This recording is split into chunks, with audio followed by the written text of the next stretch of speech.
why traditions or statements that they heard or received take precedence over what Hazal say. There is no one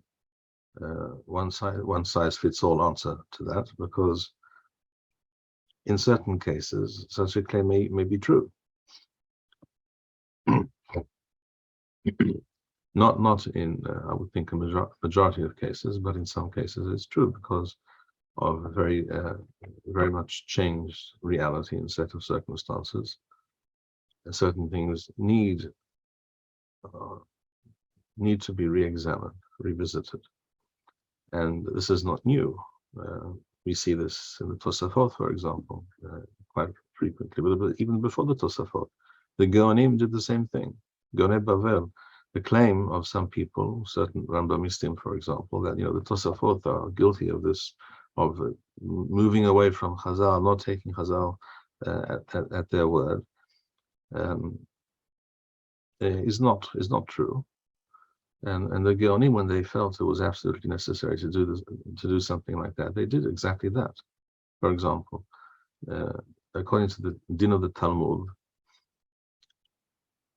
if a person owes another person money and cannot pay or refuses to pay, the Beit Din can appropriate this person's land, his field, sell the field, and from the proceeds repay the debt, but not but only from real estate, not from other property. So they cannot take his jewelry or his car or his camel or whatever it may be. This was the case for various reasons, as the Talmud explains, in a time when the vast majority of Jews owned some land. But in a later historical context, where a majority of Jews or many Jews did not own land, this became an impracticable way to run Jewish society.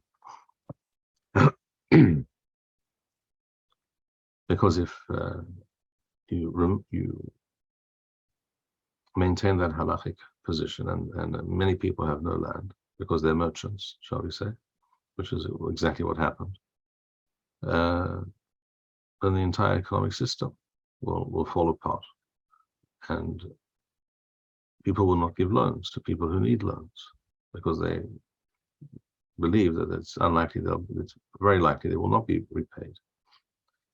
And precisely for this reason, so that the door will not be shut in the face of potential borrowers. That is why Hillel came up with the Pruzbul.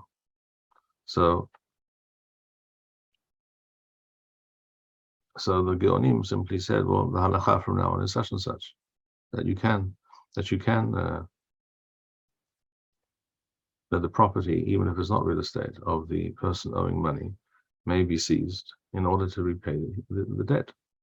That was something that had to be done. Otherwise, Jewish society would have degenerated on many levels. So that's just one example. Of course, many, many examples. Thank you, Rabbi Bar-Hayim. We would like to encourage our viewers to share these videos with friends and send in your responses. We would also like to suggest the following opportunity to our viewers.